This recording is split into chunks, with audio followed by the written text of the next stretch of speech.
and a few people. So you'll see the got it option. Please select that.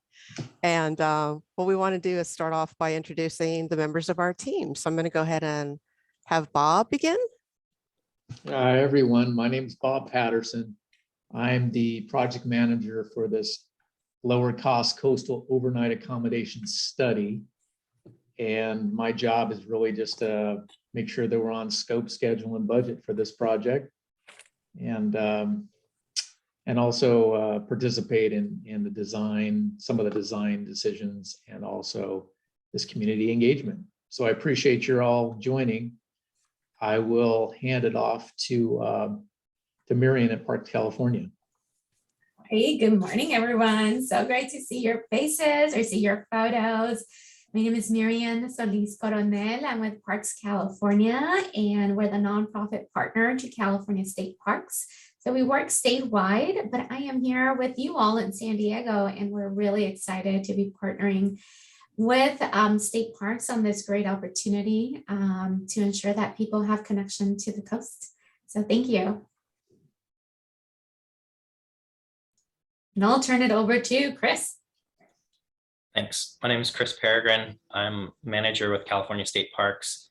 I work in the San Diego Coast District southern area. My primary management responsibilities are Silver Strand State Beach and Borderfield State Park in the Tijuana Estuary. Thank you all for being here. Excited to connect with you all in this project and looking forward to hopefully collaborating here in the future. And I'll hand off to Anne-Marie Tipton. Good morning, everybody. My name is Anne-Marie Tipton. I'm the education coordinator at the Tijuana River National Estuary Nature Reserve. I'm also the lead interpreter for Silver Strand State Beach. So thank you for being here today. Go ahead, Empress. Hello, everyone. I'm the one who was spamming you all with the emails originally. My name is Empress Holiday. I'm a education specialist and research assistant here at the Tijuana River National Estuary and Research Reserve, and also at Silver Strand State Beach. So thank you all so much. Hi, Mr. Hill. Thank you all so much for joining us. Really excited to be working with you all. Thank you, everyone. And again, I'm Nancy Mendez, a regional interpretive specialist with the California State Parks here in San Diego at the Southern Service Center, and I work with Bob. And I wanted to turn it back over to Marian to talk a little bit about the Zoom names and the chat monitoring that you'll be taking care of for us today. Yes, I'll be driving the Zoom today. So if you all would be so kind and just help us with your name, make sure if you haven't already done so, include your name and the name of your organization that you're representing. That's going to be super helpful for us as we look at this recording and reference of who participated. So if you can do that, we'd appreciate it. And then I'm also going to be monitoring the chat. So if you have any questions throughout, drop them in. We will also have moments throughout the presentation if you rather just unmute yourself and share that question. So we have a couple options, either chat, you can chat me directly or do it to the whole group and I'll monitor both, or you can just use the unmute for those windows of opportunity throughout the agenda to ask those questions. And like we said, I know Zoom does notify you that it is being recorded. So we are recording it so that we can reference it throughout as we do our note taking. So thank you all for joining. Super great to see you. And I think that's it from my end, Nancy. I'll turn it back to you. Okay, thank you, Marian. And I am going to attempt to share screen. So let's see if this works. It gives me a couple of options. Let's see. It gives me lots of options. Are you all able to see that? Yay. All right. Well, again, welcome to this community leader webinar. Again, this is part of Silver Strand State Beach lower cost coastal overnight accommodation study. And this is specifically a community engagement pilot program that we are initiating.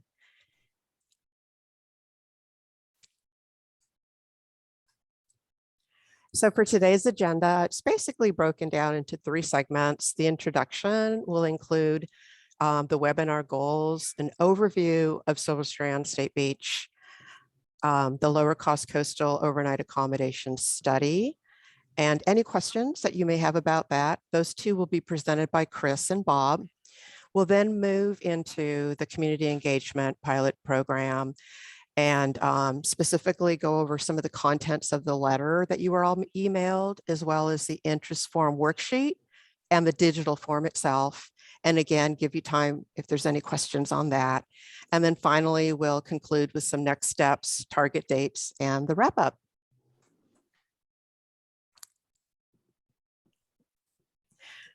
So the webinar goals are really to introduce all of you to Silver Strand State Beach, the study itself, the community engagement pilot program, and then answer any questions that you have.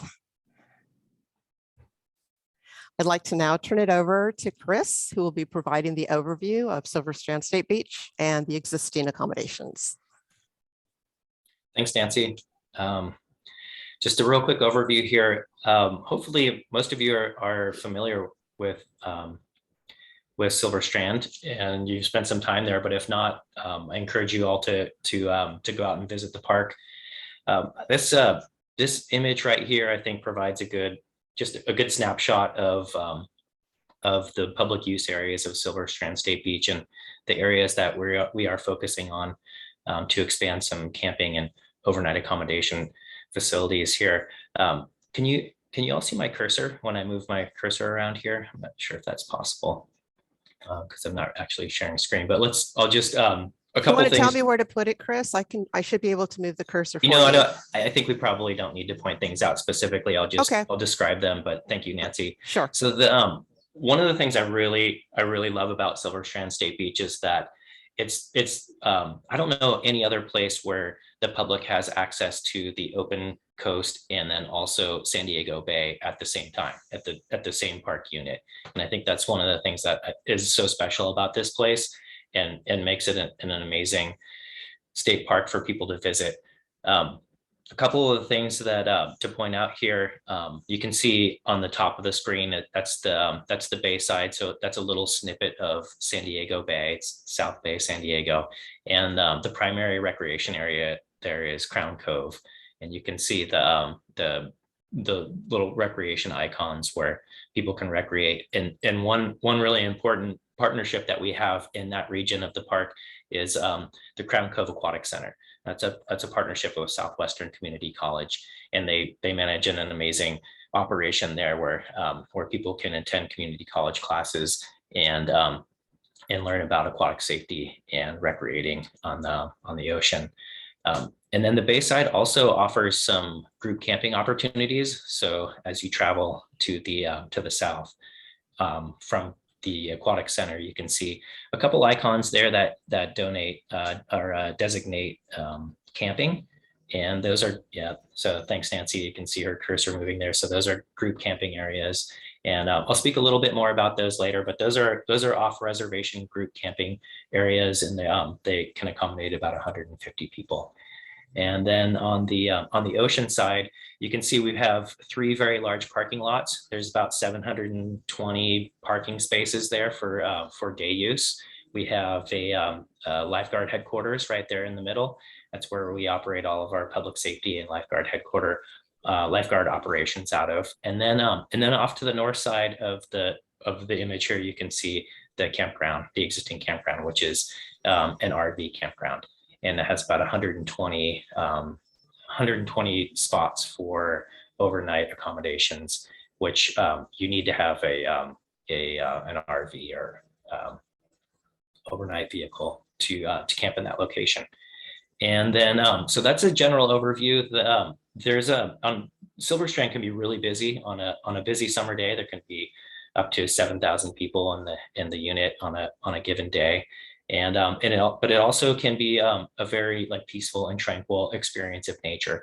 And some of those experiences can be had on the Bayside and then also on the ocean side when you travel south off of this image here. But there's a very large natural preserve, which is also part of Silver Strand State Beach. So there's so much to offer here. And I'm really excited that we have the opportunity to expand our overnight accommodations and camping opportunities, because I think it's definitely something that is needed. And I'm looking forward to working with you all to explore these opportunities.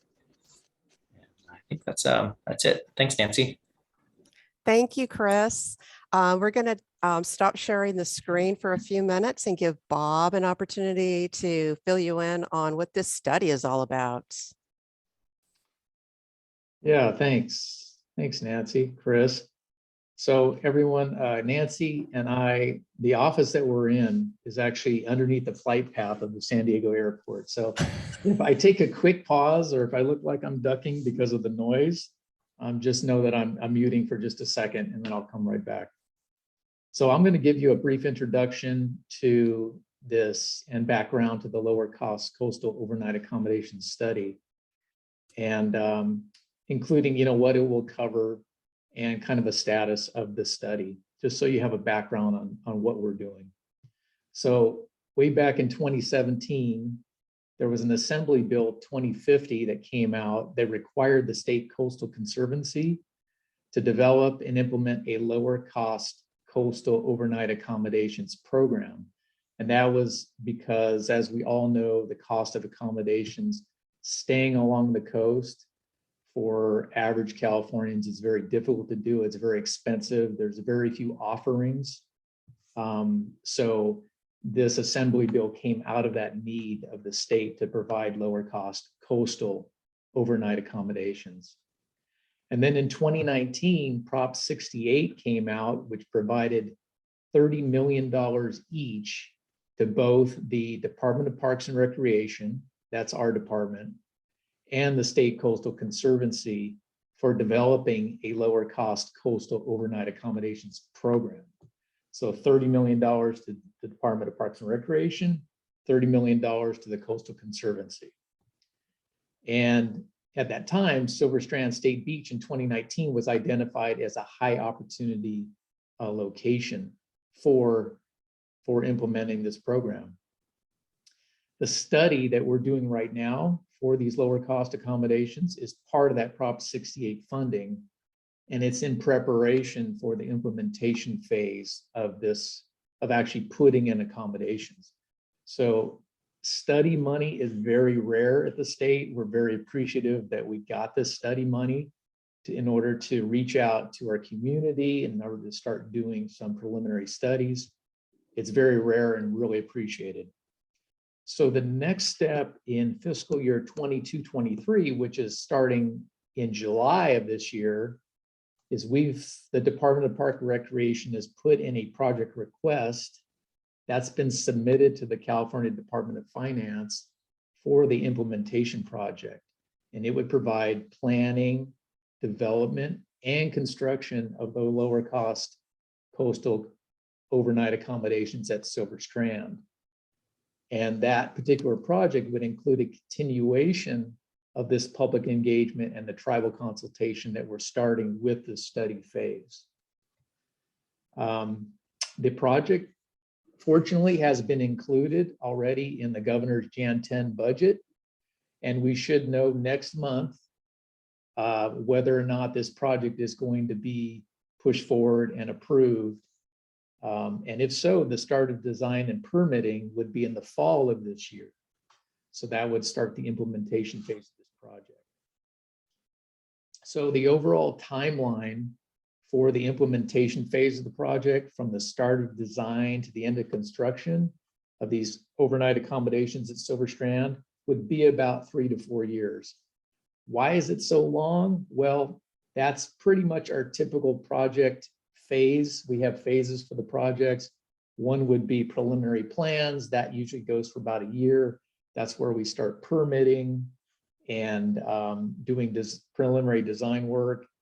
We then go into a working drawing phase of about a year, and then a construction phase that's roughly a year. So that's roughly a 3 to 4 year time frame.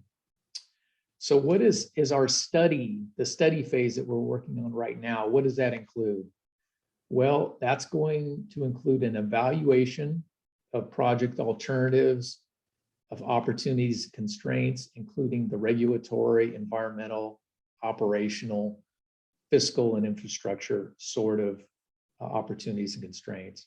It's going to look at a comparison of this particular project and what current coastal overnight accommodations are in Southern California, to see what's out there and see how we can provide accommodations that are similar, but perhaps better. It's also going to include conceptual site plans and architectural renderings. It'll include a feasibility evaluation of potential accommodations, like an alternatives analysis. There will be an operational feasibility component, budgetary cost estimates, as well as this community engagement pilot program that Nancy's going to discuss and we're going to introduce today. Really what the pilot program and what this whole study and even the implementation phase is going to try to strive for is to reach low income and middle moderate income families, youth serving organizations and others that have had a limited opportunity for an overnight experience along the beach. That's really our overarching goal. So the status of our study right now is, we're reaching out to you as part of our community. This is an ongoing process that's going to continue into our implementation phase. We're working on first draft of our options for overnight accommodations, such as cottages and trailers, hike and bike camping, and group camping experiences along either our bay or beach side of the park. We haven't prioritized them yet, and they really haven't been vetted yet with our community stakeholders. We're still evaluating the advantages and disadvantages of these different options.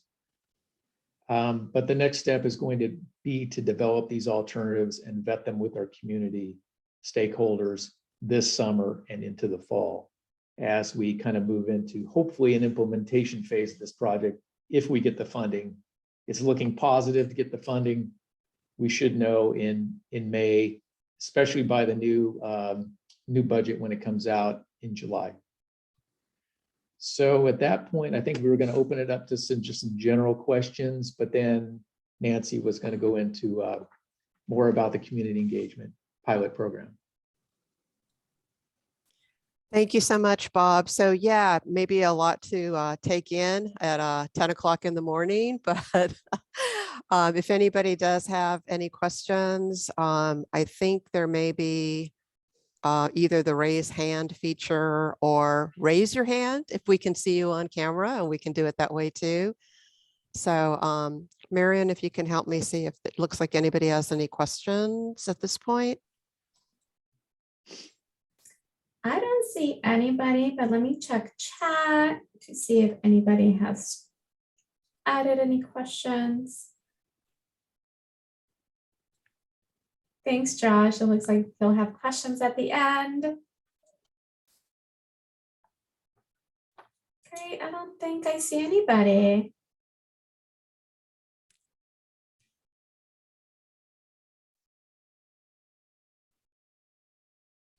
Maybe we can continue. I don't see any questions right now. We'll have Okay. a couple other moments for questions. Thank you, Okay. Bob. Yeah, thanks, Bob. Mm-hmm. Okay, I'm going to go ahead and share the screen again. We do have a jet flying overhead, of course. So this letter should look familiar. This is what we sent to you via email a few weeks ago. And again, thank you so much for your interest in this pilot program.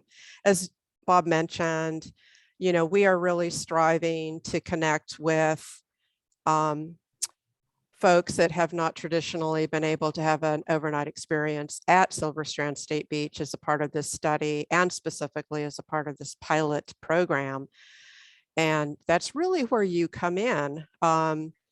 Given the diverse communities that you serve via your organizations, we wanted to start by reaching out to you to see how we can potentially tap into the audiences that you already serve. And we're really hoping, as Bob indicated, to have some of these concepts regarding the accommodations that we're considering be ready for vetting in about a month. that's when we are hoping to have a workshop at the park with all of you who could attend. And we would be providing some engagement opportunities and ideas that we would then work with you to reach out to your communities.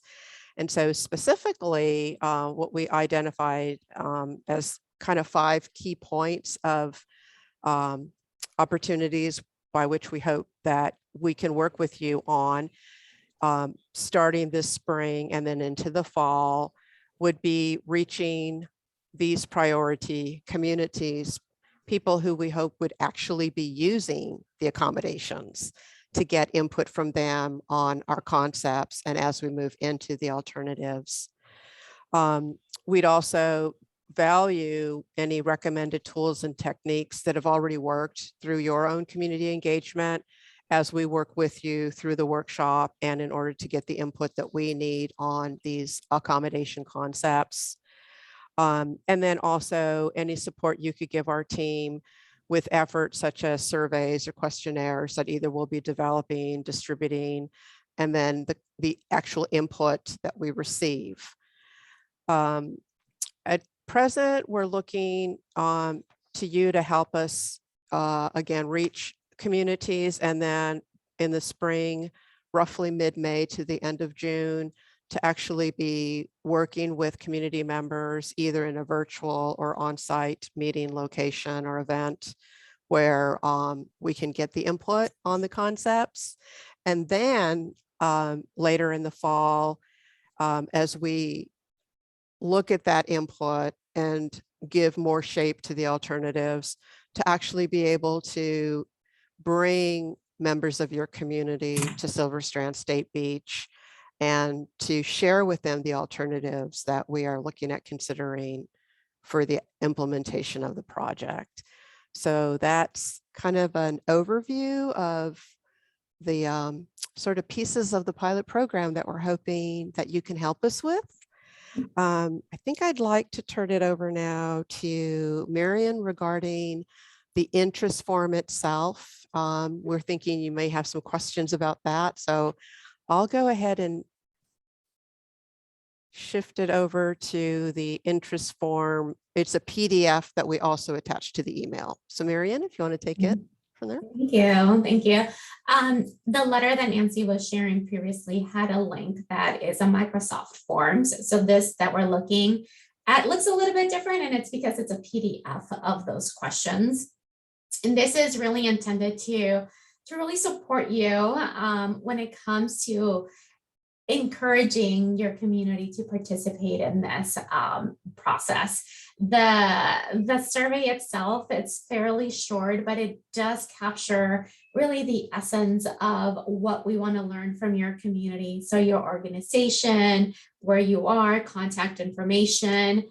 We are having that community leader workshop in May. So it does ask, if you were to pick one of these, which one would be the most, the one that would work best for you? So it does have that option as well, so that we can go with the best one for community. It also does ask for what part of the area you and your community represent. That again helps us as we look at the collective community partners to see, are we really capturing the whole region? And if we are not, so that we can intentionally do some additional engagement in those communities. We scroll to the next page.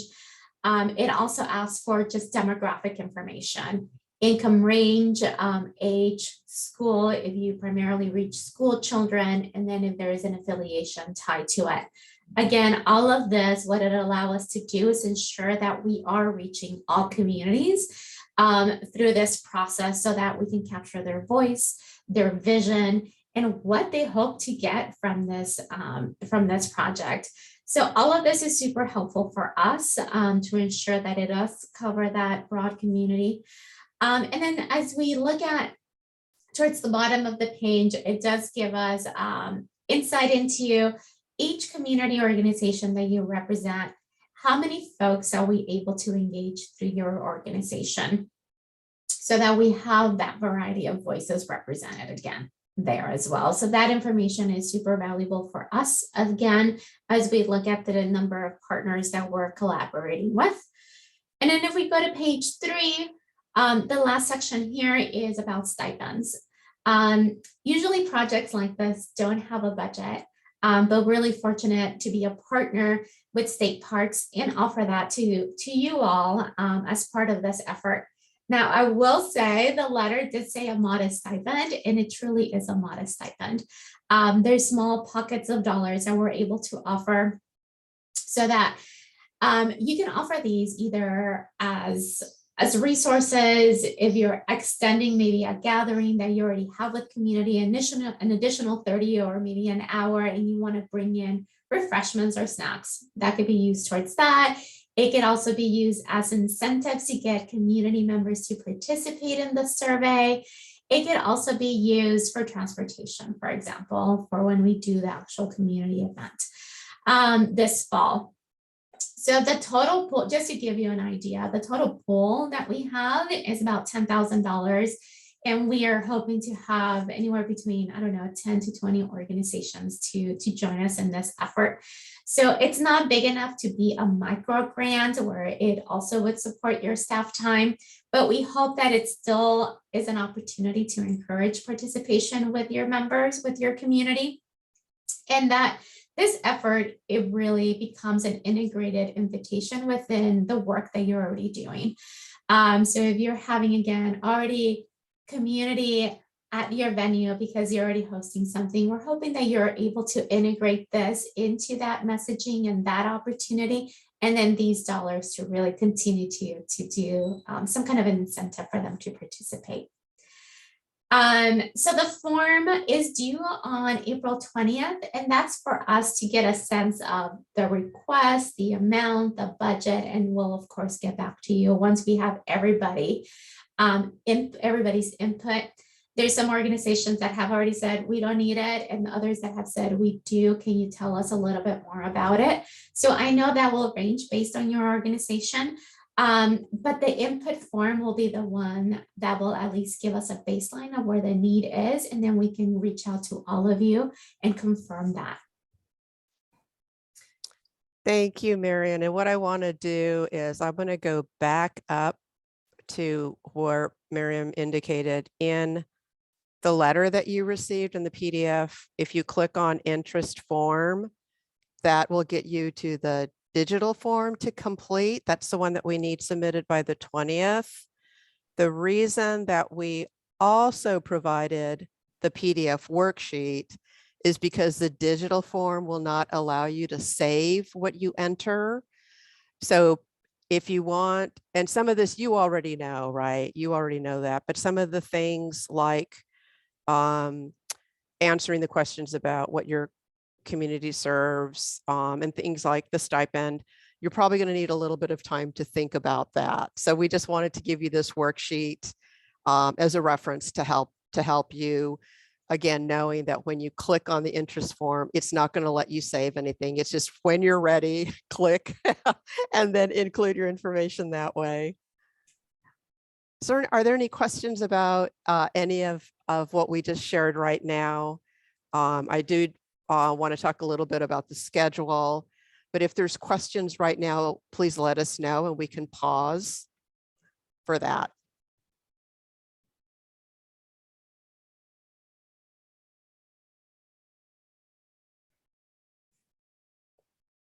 Okay, seems like no questions at this point. Okay. So again, the letter also included our anticipated schedule.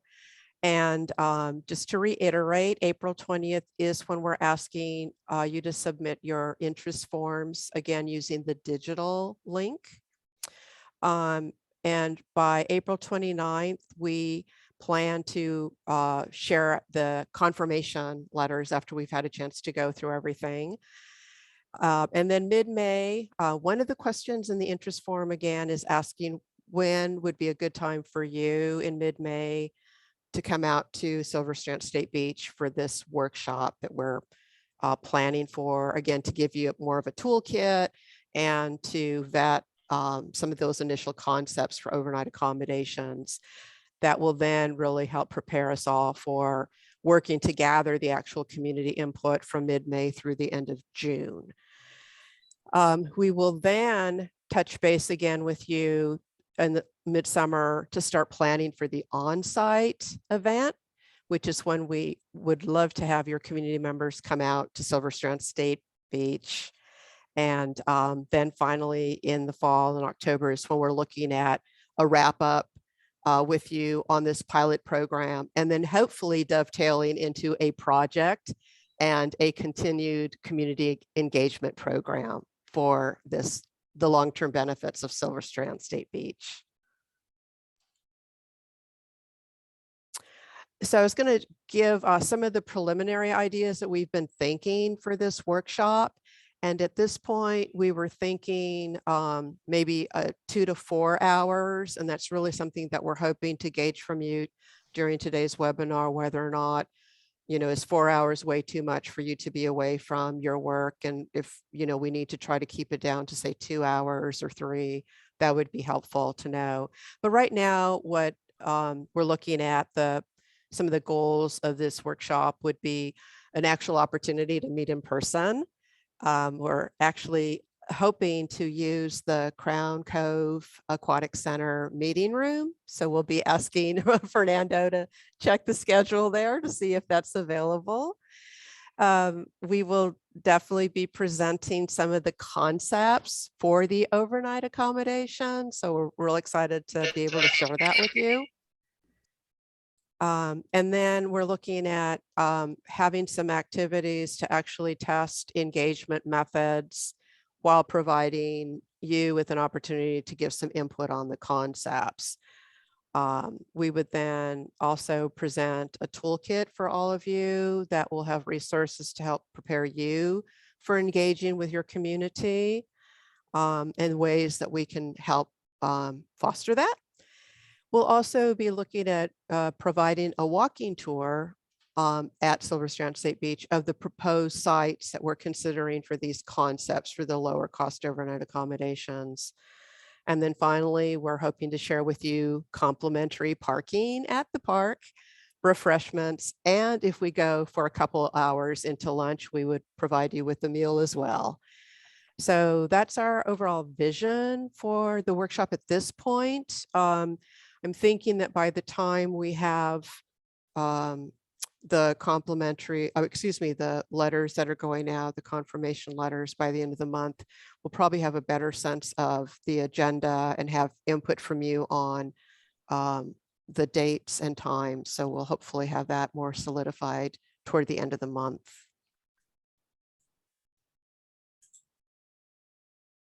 What do I have left? Okay. So I'm going to take it back. I'm going to stop sharing. And again, at this time, we'd like to open it up to any questions that anybody has. Please don't be shy, and we'll do our best to answer those for you. Okay, looks like we have a question. There's a couple of questions. Patty? Thank you. Hi, Marianne. Thank you for allowing me to join this meeting. My name is Patti Corona, and I'm the Cooking for Salud coordinator at Hollywood Gardens Learning Center and here in National City. And my question is about the language that on the materials that you have, because you mentioned that you provided with a kit, and when we go back to the community, so I just would like to know if all the material is in English, or do you have access to translate the material for the community? Yeah, that would definitely be part of the input that we want to hear from you all. The community engagement piece, we want to make sure that communication resonates with community. So we'll actually be developing a toolkit based on what you tell us would be helpful to have. And if having those materials translated is something that is needed, that is something that we can offer. Yes, thank you. I will also would like to know that the way that we should be prepared for the gathering, because since I received the invitation, I was just talking with the ladies and their families. And this is sad, but this is a reality. And we see that also this is a huge opportunity for us, because I think if I ask, like, let's see, 9 families, 7 never been at Silver Strand.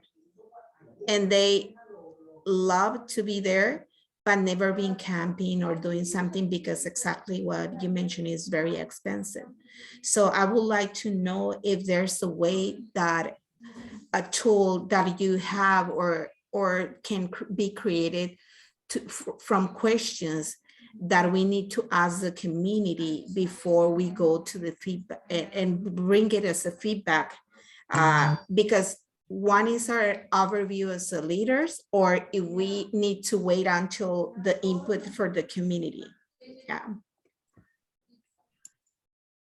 That's a great question. And one of the things that we've talked about is, as community partners, you have the community whose voice we want represented in this piece. But we also understand that low cost accommodation is probably not what you talk about daily. So I know Nancy and the team are more than happy to bring that perspective and that opportunity to your community. So maybe Nancy, you can talk a little bit about what that could look like.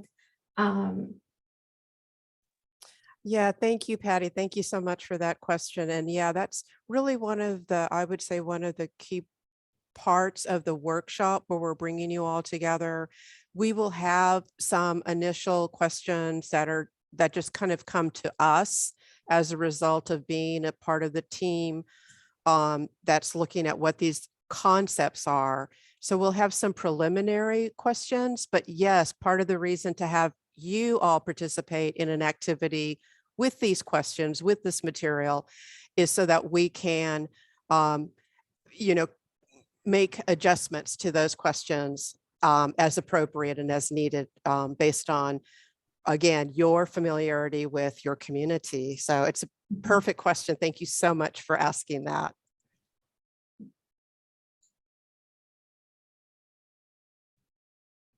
We also had another question. I remember when there were 2 gentlemen, FPOVE. I think that was you. Fernando Poveda, Director of the Crown Cove Aquatic Center. First, we were excited to host the community meeting out at the Cove. I don't know how many of you had the opportunity to go out, but as Chris pointed out, such a unique partnership between Southwestern and State Parks, where we're located, again, access both to San Diego Bay and to the ocean, Pacific Ocean. And so with that said, and I might be kind of jumping ahead, but curious in terms of the plans to develop overnight in these camping sites, are we looking more closer down south towards Lowe's? Are we looking more north near the Navy housing?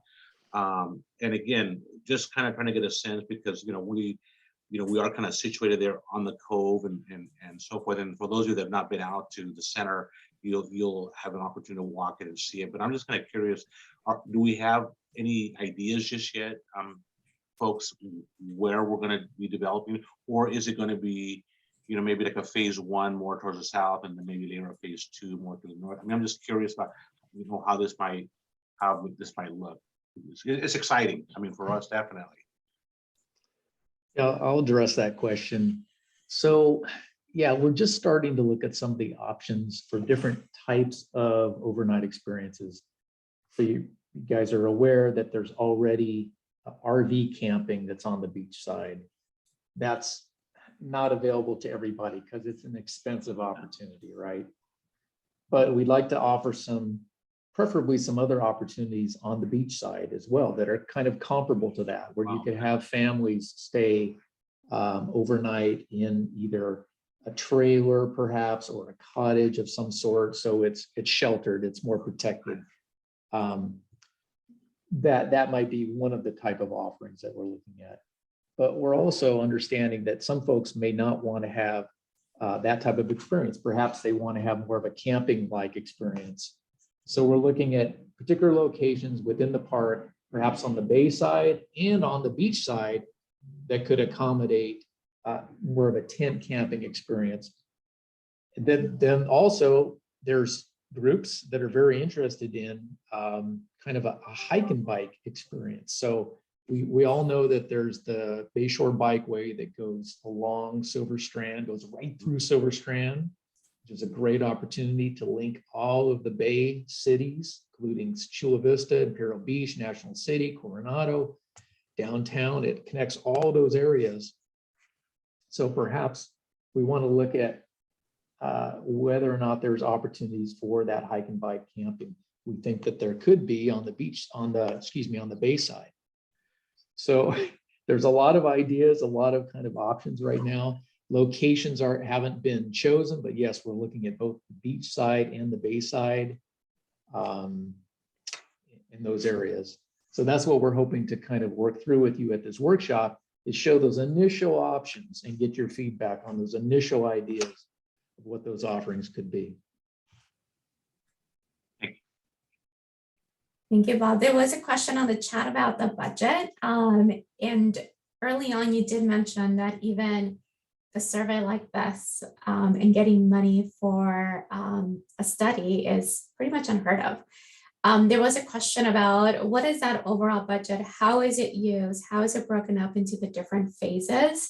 Because it is the first time, I think, as community, they're also getting familiar with what is this money, how much is it, and how is it being used to live around that vision. Right. Yeah. So our ask of Department of Finance in our request for this implementation phase of the project, at 3 to 4 years when this would be rolled out, is roughly a total project of about $5 million. And how it's parsed out is in those phases that I was describing. So the preliminary plan phase would be roughly $500,000 to do the studies that are necessary, do the engagement that's necessary. We would be doing permitting in that preliminary plan phase as well. So that money goes towards that initial year of preliminary planning. And then if we get approval from the legislature to go to working drawing phase, the next step, that's another roughly $500,000 that would be for developing the plans, continuing permitting, those sort of things, moving on towards having plans approved through the state fire marshal and coastal commission and all of these steps that we have. And then once we get approval to go to a construction project, that's in year 3 roughly, then there's roughly the rest of the money. Perhaps it's 3 or 4 million to do an implementation phase where the actual facilities would be built and that sort of thing. So that's roughly how much money is requested. Now, again, I want to put the caveat out there that this hasn't been approved. It's in part of the January 10 budget that's been pushed forward by the governor. But again, in May, we have to look at the May revise and see if that project is in the May revise or not. And then it has to be approved through the legislature. Thank you for that, Bob. I see a couple other questions. Randy, I think I saw yours first, and then we'll go to Les. Hey everyone, my name is Randy Torres Van Vleck, Director of Policy and Planning with the City 8 CDC. Sorry I can't have my camera on, I'm on an older computer right now, but we're really excited for this study to move forward. We've been big supporters of it for the last few years. Co-founded the San Diego Bayshore Bike Camp project with Outdoor Outreach and other partners. And looking forward to the opportunity to create affordable lodging at Silver Strand, a place where we know a lot of our low-income communities and community members don't have the opportunity to enjoy quite as much as they ought to. So we're looking forward to this moving forward. My first question was in regards to the alternatives. So it sounds like there will be a few looked at, like hike bike sites, camping on the west side, cabins. So a range, right? So that's good to know. And good, thanks for the update on the budget. That was another question I had. So I appreciate that clarity. I did have a question about the budget, the stipend. So that's great that we have that. Is there an opportunity to include staff time in that? Because that's actually by far the biggest cost for participation. There's, 4 or 5 major community engagement input points, several hours, a few hours each, and then like the pre-work, the post-work, the engagement of folks, breaking down the content, materials, follow-up, all that's the biggest cost for us is the staff time to participate and join those meetings and commute across the region. So is there a way that the stipend could include staff time? I think this is where the community input is helpful, right? Like we have a budget, but this is where I think you incorporate knowing what we have, knowing your needs, include that into your input, your community, the input form. It is a very modest budget, so we'll try to make it work, but it's also kind of the restraints, right, of the first time you've been getting a budget like this. So my suggestion would be to include it into your input, knowing that it is small, but it is a need that that it would help you and your team participate. And then what we can do is look at everybody's input and kind of use that and have a conversation with you all. But the budget that we do have is about $10,000 collectively. And that's for the full engagement that we have between now and the end of the year amongst all community partners.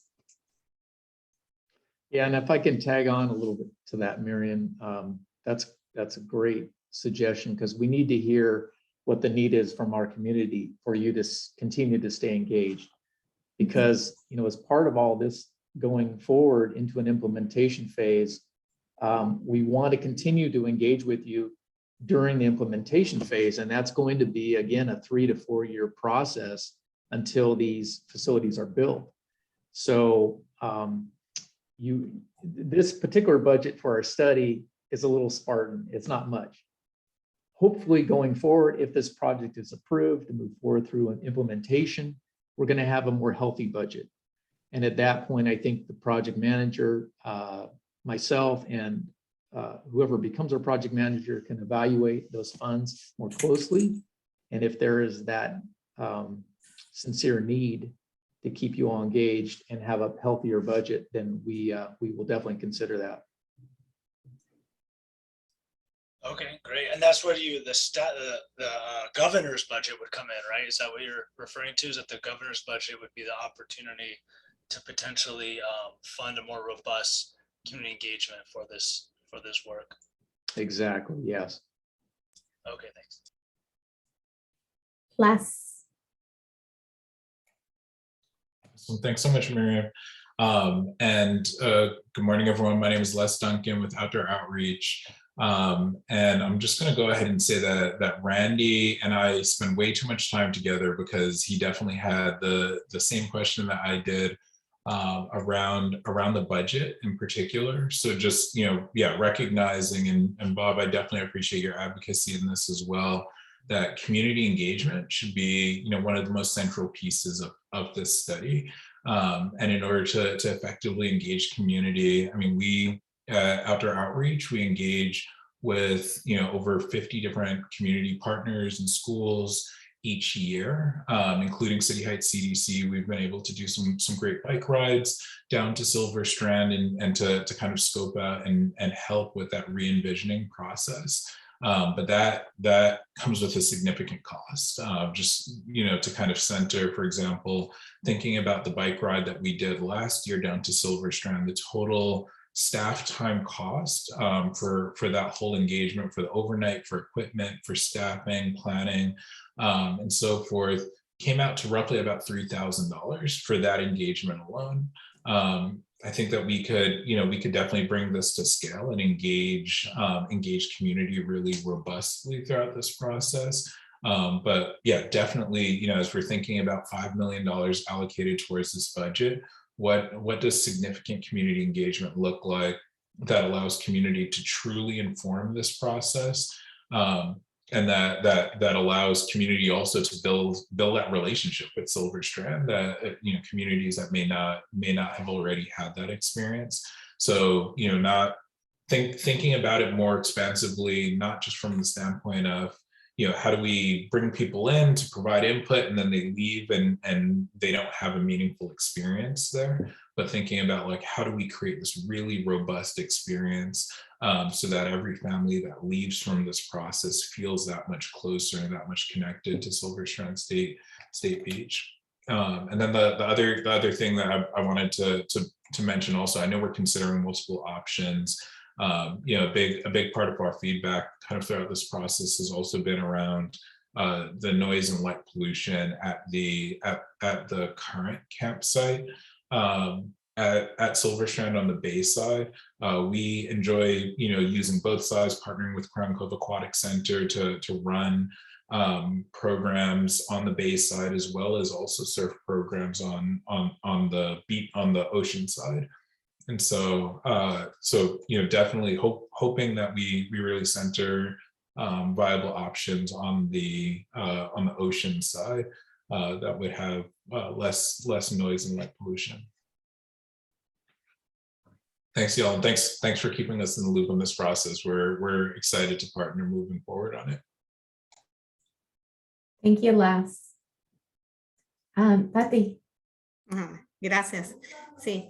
Yes, thank you. I will be go around the same. Yeah, we have been an organization that has been well known by the input the community has to participate in the projects, and I will love also to take the opportunity on this feedback time to let you know that to make conscious and to let the projects know that we as a community are part of the input that we're going to be in the project. So it will be great to consider the times to be part of that budget, to consider as hours we are working. I would love to have that to cover my hours, at least for the organization, not have this expense. Because if it's not is from you, the expense need to come from the organizations, and will be lovely to know that to let Hollywood Gardens know that the time that I will invest engage the community to participate in this project will not be a cost for them. Thank you. Thank you for that. Any other questions? I know we're 3 minutes before the hour, but I want to make sure that we cover any other questions that might be lingering. I had a question. No one else does. Yeah. I was curious about could you share a little bit more about what the tribal consultation will look like? I learned recently from Dr. Stan Rodriguez, a professor at Kumeyaay Community College, that there was a Kumeyaay village at where Silver Strand is now. And I'm curious how we can honor and reflect that and incorporate that knowledge and that fact into the work and the engagement with local Kumeyaay tribes. Thanks for that question, Randy. Nancy, do you want to talk a little bit about that? Yeah, sure. And I see that Lisa Cooper has joined us, so that's great. Lisa is with the Hummel Indian Village, and we have a tribal liaison here in our office, Alicia del Rosario, and part of our consultation, Native American consultation, included letters that were sent out to the different tribal representatives. And then we have had our first meeting, which Lisa was able to join. And we will continue to have conversations through that consultation process. We also invited Lisa and the other two tribal representatives who were on our recent virtual meeting to be involved with this community leader workshop. So we have some multiple ways that we're keeping engaged with our Kumeyaay community. Lisa, is there anything you wanted to add to that? If Lisa Cooper, I don't know if you need to unmute her, Marianne, or if she can, there she goes. She can do it herself. All right. Hi. Yeah, I just wanted to add that, and also for the youth group of Hummel Indian Village, we're very excited to be part of this, and also to the youth groups of the entire Kumeyaay Nation. So we have the KHPC, which is the Kumeyaay Heritage Preservation Committee, and we had a very successful youth group gathering for the winter solstice that just passed. So we're looking forward to having our summer solstice at Silver Strand. So it's exciting. And it just happened to be a coincidence that we were both seeking information to facilitate a gathering like this. That's great, Lisa. Thank you. Well, it's 11 o'clock sharp. I am going to do a quick share screen with the last two slides. Again, our next steps, the upcoming target dates include April 20th, which is when those information forms are due. Again, please submit it via the digital link. By the end of the month, April 29th, we will be having reviewed your forms and we'll be sending out the confirmation letters, hopefully to everyone. We're going to be optimistic here. Mid-May is when we're looking at hosting the community leader workshop at Silver Strand State Beach. So again, that information form does include your preferred dates. We've given you 3 to choose from. If none of those work, please let us know what works better. And again, we're looking for a collective response that we can hopefully get as many people out there. And then also we're looking whether or not 4 hours is too much. If you think 2 hours, we should try to keep it to say 2 or 3. Please let us know that as well. And then finally, for our wrap up, just want to remind you that our community engagement pilot program team includes Bob Patterson, who gave you the overview of the study itself, Chris Peregrine, the park manager that includes Silver Strand State Beach, our 2 education and interpretive staff, Anne Marie Tipton and Empress Holiday, who work with the Silver Strand State Beach, and Marian Solis Coronel, the director of community engagement with Parks California. And you've got my email and phone number as the project pilot program lead if there's any follow-up questions. And if I'm not mistaken, that's the end. That's our wrap up for you all. We again really want to thank you for taking the time to join us this morning, for the great questions that will help keep us focused on moving forward on this.